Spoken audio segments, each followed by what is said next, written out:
आज का पहला प्रश्न है कि भारत में मानक समय रेखा निम्नलिखित में से किस राज्य से होकर नहीं गुजरती है।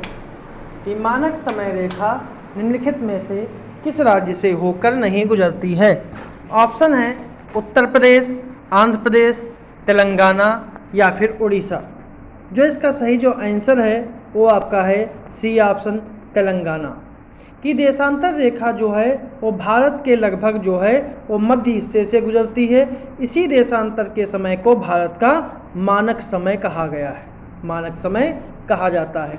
यह प्रयागराज के पास से, प्रयागराज के निकट नैनी से होकर गुजरता है और भारत के यह 5 राज्यों से गुजरता है, जिसमें आपका है उत्तर प्रदेश, मध्य प्रदेश, उड़ीसा, छत्तीसगढ़ और आंध्र प्रदेश। भारत का जो मानक समय है वो ग्रीनविच समय से 5 घंटे 30 मिनट आगे है। अगला प्रश्न है, यदि कर्क रेखा को आधार माना जाए तो यह विभाजित जलवायु को किन 2 प्रमुख कटिबंधों में विभाजित करता है। ध्रुवीय और उपोष्ण, उष्ण और उपोष्ण, उष्ण और शीतोष्ण या उपोष्ण और शीतोष्ण। जो इसका सही जो आंसर है वो आपका है बी ऑप्शन, उष्ण और उपोष्ण। उत्तरी गोलार्ध में 23.5 डिग्री अक्षांश रेखा कर्क रेखा कहलाती है। यह भारत को लगभग 2 बराबर भागों में बांटती है, जिसमें उत्तरी भाग जो उपोष्ण कटिबंध में और दक्षिणी भाग को उष्ण कटिबंध की जलवायु प्रदर्शित करती हैं। अगला प्रश्न है, निम्नलिखित कथनों पर विचार करें कि भारत की स्थलीय सीमा की लंबाई लगभग 14,200 किलोमीटर है और भारत की मुख्य भूमि की तटीय सीमा की लंबाई 6,100 किलोमीटर है। इसमें से असत्य कथन चयन करिए, केवल एक, केवल 2, दोनों या फिर दोनों नहीं। जिसका सही जो आंसर है वो आपका है ए ऑप्शन, केवल एक, क्योंकि पहला कथन ही जो है वो असत्य है, क्योंकि भारत की स्थलीय सीमा की लंबाई 14,200 नहीं है, इसकी लंबाई जो है 15,200 किलोमीटर है। और दूसरा कथन सत्य है, क्योंकि मुख्य भूमि की तटीय सीमा जो है 168 किलोमीटर है। द्वीपों सहित और देश की कुल तटीय सीमा की लंबाई जो है वो 7,515.5 किलोमीटर है और अगर कुल सीमा की बात करेंगे तो 22,716.6 किलोमीटर है। अगला प्रश्न है, तटों की तरफ जाने पर निम्न क्षेत्र को पहले से बाद के क्रम में अवस्थित कीजिए। उच्च सागर, आंतरिक जल, प्रादेशिक सीमा, आधार रेखा या फिर अनन्य आर्थिक क्षेत्र। कूट के आधार पर चयनित करना है तो कौन सा सही है। तो इसका सही जो आंसर है वो आपका है सी ऑप्शन। ये पहले आएगा आंतरिक जल, फिर उसके बाद आधार रेखा, फिर उसके बाद प्रादेशिक सीमा, फिर इसके बाद जो है वो आपका अनन्य आर्थिक क्षेत्र और उसके बाद उच्च सागर। अगला प्रश्न है, भारत के आंतरिक जलमार्ग प्राधिकरण का मुख्यालय कहाँ है। कोलकाता, मुंबई, नोएडा या फिर कोच्चि। जिसका सही जो आंसर है वो आपका सी ऑप्शन है, नोएडा। इसकी स्थापना जो है 27 अक्टूबर 1986 को हुई थी, 1986 को हुई थी। इसके प्रादेशिक कार्यालय जो हैं वो गुवाहाटी, कोच्चि, कोलकाता और पटना में है। अगला प्रश्न है, निम्नलिखित में कौन सी घटना हिमालय में अभी भी उत्थान जारी है के संकेत के रूप में महत्व नहीं रखती है। हिमालय के क्षेत्र में आने वाला भूकंप, हिमालयी नदियों के निरंतर होते मार्ग परिवर्तन, करेवा निक्षेप का पाया जाना या हिमालय में एंथ्रेसाइट कोयला का पाया जाना। जो इसका सही जो आंसर है वो आपका है डी ऑप्शन, हिमालय में एंथ्रेसाइट कोयला का पाया जाना। हिमालय में एंथ्रेसाइट कोयला का पाया जाना हिमालय की ऊंचाई बढ़ने से कोई संबंध नहीं रखता है। ठीक है। अगला प्रश्न है, निम्नलिखित कथनों पर विचार करेंगे कि महानदी का उद्गम झारखंड के पठार से होता है और कावेरी नदी का उद्गम तेलंगाना राज्य से होता है। असत्य कथन चुनिए, केवल एक, केवल 2, दोनों या फिर दोनों नहीं। जिसका सही जो आंसर है वो आपका है सी ऑप्शन, दोनों। मतलब किसी दोनों कथन जो हैं वो असत्य हैं, क्योंकि महानदी का उद्गम जो है वो झारखंड के पठार से नहीं होता है या छत्तीसगढ़ के पठार और रायपुर के जिले के सिहावा श्रेणी से होता है। या और जो महानदी है यह कोयल और शंख नदियों के संगम से मिलकर बनती है और दूसरे कावेरी नदी का उद्गम जो है वो कर्नाटक नहीं है बल्कि पश्चिमी घाट की श्रेणी में ब्रह्मगिरी पहाड़ी से होता है, जो कर्नाटक के कोडगू जिले में स्थित है। अगला प्रश्न है, हलाम जनजाति मुख्य रूप से किस राज्य में पाई जाती है? त्रिपुरा, मेघालय, केरल या फिर आंध्र प्रदेश? जिसका सही जो आंसर है वो आपका है ए ऑप्शन, त्रिपुरा। हलाम मुख्य रूप से त्रिपुरा में पाई जाने वाली जनजाति है। त्रिपुरा की अन्य जनजातियों में नोआतिया, जमातिया प्रमुख हैं। हलम नाम टिप्परा के महाराजा के द्वारा दिया गया था और अपनी मौखिक परंपरा के अनुसार ये स्वयं की रियाम कहते हैं। इसका अर्थ होता है मनुष्य। अगला प्रश्न है, क्षेत्रफल के अनुसार निम्नलिखित राज्यों को आरोही क्रम में सजाइए। महाराष्ट्र, उत्तर प्रदेश, राजस्थान और मध्य प्रदेश। जिसका सही जो आंसर है आरोही क्रम में, तो सबसे कम क्षेत्रफल जो दिए गए हैं, इसमें दिया गया सबसे कम क्षेत्रफल जो है वो है उत्तर प्रदेश, नंबर 1 पे आएगा। ठीक है, क्योंकि उत्तर प्रदेश का क्षेत्रफल जो है वो 2,40,928 वर्ग किलोमीटर है। नंबर 2 पे जो आएगा वो आपका आएगा महाराष्ट्र, कि महाराष्ट्र का क्षेत्रफल 3,07,713 वर्ग किलोमीटर है। तीसरे पर आपका मध्य प्रदेश आएगा, जिसका क्षेत्रफल है 3,08,252 वर्ग किलोमीटर।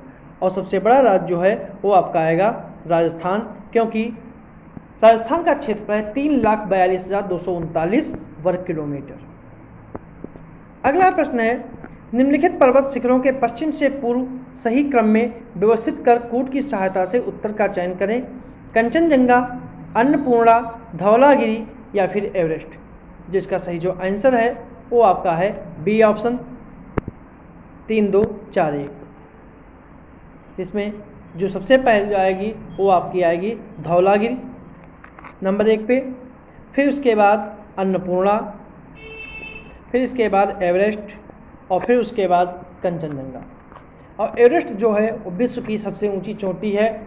धौलागिरी, अन्नपूर्णा, एवरेस्ट पर्वत चोटियाँ जो हैं वो नेपाल में स्थित हैं, तभी कंचनजंगा जो है वो भारत के सिक्किम में स्थित है। अगला प्रश्न है,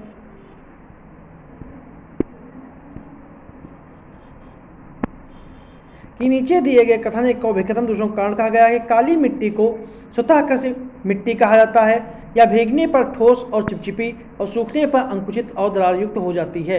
तो कौन सा कथन जो है वो सही है? ए आर दोनों सही हैं और एक दूसरे की सही व्याख्या करते हैं। ए आर दोनों सही हैं किंतु आर ए की सही व्याख्या नहीं करता है। ए सही है परंतु आर गलत है, ए गलत है परंतु आर सही है।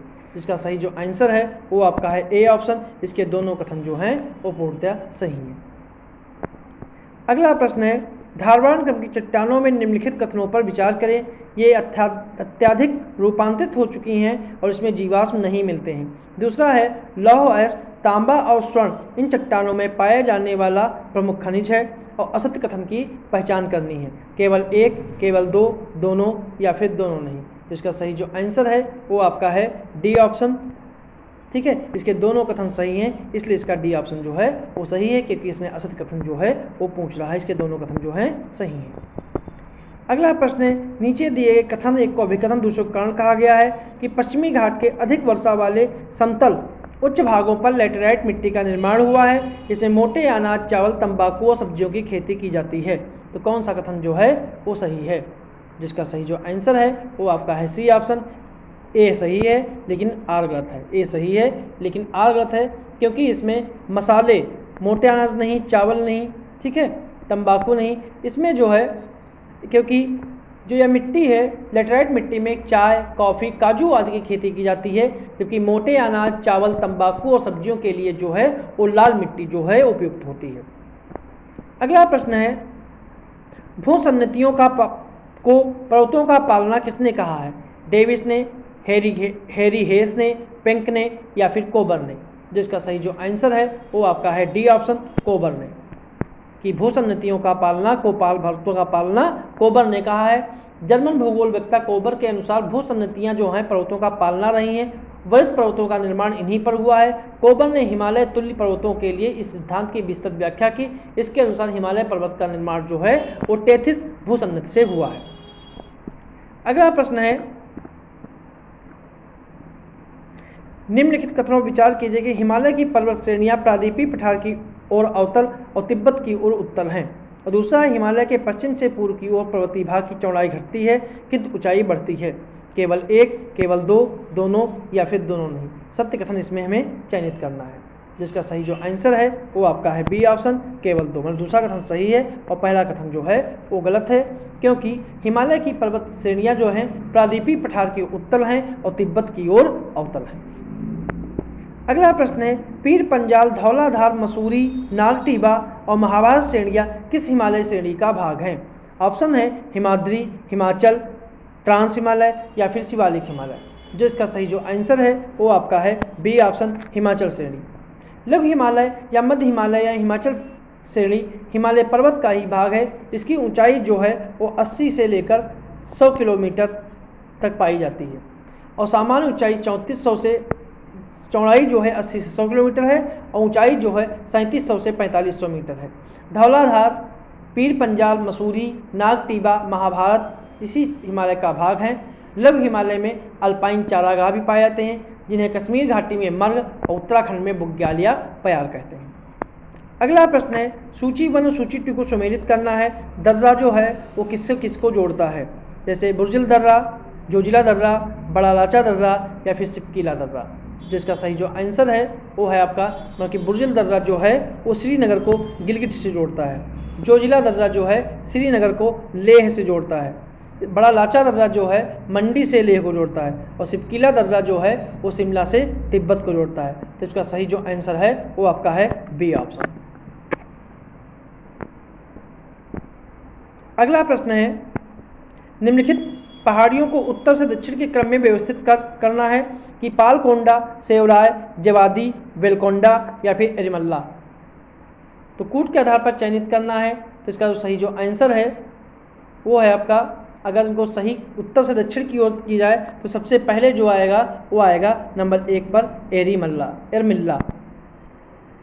दूसरे पर जो आएगा वो आपका वेलीकोंडा। तीसरे पे आएगा पालकोंडा। चौथे पे आपका आएगा जवादी और पांचवें पे आएगा सेवराय। तो इसका सही क्रम होगा 5, 4, 1, 3, 5। तो इसका सही जो आंसर है वो आपका आएगा बी ऑप्शन। इसका सही जो आंसर है। अगला प्रश्न है, निम्नलिखित कथनों पर विचार कीजिए कि पैगिंग की प्रक्रिया का संबंध मूंगफली की फसल से है और यह इस फसल के लिए हानिकारक है। असत्य कथन का चयन करना है, केवल 1, केवल 2, दोनों या फिर दोनों नहीं। इसका सही जो आंसर है वो आपका है बी ऑप्शन कि दूसरा कथन ही गलत है, क्योंकि पैगिंग का संबंध जो है मूंगफली की फसल से है और यह फसल के लाभकारी प्रक्रिया है। इससे परागण के बाद फूल के अवशेष भाग के आधार पर पेग से निकलकर जड़ की ओर नीचे की ओर मुड़कर जमीन के भीतर वृद्धि करता है, इसलिए ये सही है। अगला प्रश्न है, सूची 1 और सूची 2 को सम्मिलित करना है। रेशम और उनके उत्पादक राज्य, सहतूत रेशम, ट्रॉपिकल टसर रेशम, ओक टसर रेशम और मूंगा रेशम किस राज्य से संबंधित है? तो सहतूत रेशम जो है वो आपका कर्नाटक से संबंधित है। ट्रॉपिकल टसर रेशम जो है वो आपका झारखंड से संबंधित है। ओक टसर रेशम जो है वो आपका मणिपुर से संबंधित है और मूंगा रेशम जो है वो असम से संबंधित है। इसलिए सही आंसर जो है वो इसका डी ऑप्शन जो है वो सही है। अगला प्रश्न है, निम्नलिखित में से कौन सा युग्म सही सुमेलित नहीं है? कर्मेडक गर्त, सुंडा गर्त, प्यूटोरिको गर्त या फिर यूरेशियन बेसिन। जो इसका सही जो आंसर है वो आपका है कर्मेडक गर्त। कर्मेडक गर्त जो है वो उत्तरी प्रशांत महासागर में स्थित नहीं है, ठीक है, या दक्षिणी प्रशांत महासागर में स्थित है और बाकी जो हैं वो अन्य सुमेलित हैं। अगला प्रश्न है, निम्नलिखित में से कौन सा एक युग्म सही सुमेलित नहीं है? उर्मिया झील फ्रांस, बॉइलिंग झील डोमिनिका, 5 फ्लावर झील यूएसए, रेड लेगून झील बोल्विया। जो इसका सही जो आंसर है वो आपका है सी ऑप्शन, 5 फ्लावर झील है, यह यूएसए में नहीं है, यह चीन में है और चीन के सिचुआन प्रांत में यह स्थित है, ठीक है। और अगर बात की जाए कि 5 फ्लावर झील जो है चीन में है, लेकिन 5 फिंगर झील वह यूएसए में है। अगर 5 फिंगर की बात करेंगे, 5 फिंगर झील की, तो वह आपकी यूएसए में है, लेकिन 5 फ्लावर झील जो है वो चीन में है। अगला प्रश्न है, निम्न महासागरीय धाराओं में कौन प्रशांत महासागर से संबंधित है? कनारी धारा, फॉकलैंड धारा, हम्बोल्ट धारा या फिर लेब्राडोर धारा। जिसका सही जो आंसर है वो आपका है सी ऑप्शन, हम्बोल्ट धारा, ठीक है। हम्बोल्ट या पेरू धारा दक्षिणी प्रशांत महासागर से प्रभावित होती है और मानसून को प्रभावित करने वाली अल्नीना और लानीना परिघटना का संबंध इसी धारा से है। फाल्कलैंड, कनारी, लैब्राडोर जो हैं वो जो हैं ये अटलांटिक महासागर से वाली धाराएं हैं और यह सभी ठंडी धाराएं हैं। कनारी और लैब्राडोर उत्तरी अटलांटिक और फॉकलैंड जो है वो दक्षिण अटलांटिक में प्रभावित होती है। अगला प्रश्न है, सूची 1 और सूची 2 को सुमेलित करना है कि यूरोप की तेल की राजधानी किसे कहते हैं, ब्लू ग्रास स्टेट किसे कहते हैं, मोतियों का द्वीप किसे कहते हैं और नहरों का शहर किसे कहते हैं। तो यूरोप की तेल की राजधानी जो है एबरडीन है, ब्लू ग्रास स्टेट जो है केंटुकी है, मोतियों का द्वीप बहरीन है, नहरों का शहर जो है वो वेनिस है। इसलिए इसका सही जो आंसर है वो आपका है बी ऑप्शन। अगला प्रश्न है, निम्नलिखित में से कौन सा सही सुमेलित नहीं है। Uganda, Kampala, Namibia, Abuja, Zambia, Lusaka, कोस्टिका, सैन जोन्स। कौन सी राजधानी जो है सही सुमेलित नहीं है, जिसका सही जो आंसर है वो आपका है नामीबिया। नामीबिया की राजधानी जो है वो विंडहॉक है, वो विंडहॉक है, ठीक है। और अबुजा जो है वो नाइजीरिया की राजधानी है, नाइजीरिया की राजधानी है। अगला प्रश्न है, निम्नलिखित में लंबाई के अनुसार बढ़ते क्रम में कौन सा सही है। कुमायूं हिमालय, कश्मीर हिमालय, असम हिमालय या फिर नेपाल हिमालय। जो इसका सही जो आंसर है वो आपका है ए ऑप्शन। सबसे पहले कुमायूं हिमालय, इसकी लंबाई 560 किलोमीटर है। फिर है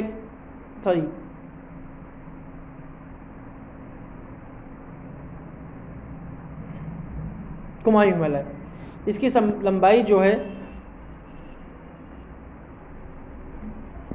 लंबाई के बढ़ते क्रम में आरोही क्रम में चुनना है, ठीक है। सबसे पहले कुमायूं हिमालय, फिर कश्मीर हिमालय, फिर असम हिमालय और फिर नेपाल हिमालय।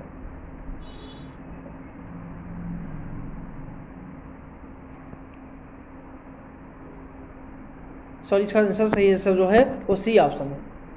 सबसे पहले कश्मीर हिमालय, फिर उसके बाद कुमायूं हिमालय, फिर उसके बाद नेपाल हिमालय और फिर उसके बाद असम हिमालय। कश्मीर हिमालय की लंबाई 560 किलोमीटर है और कुमायूं हिमालय की 320 है।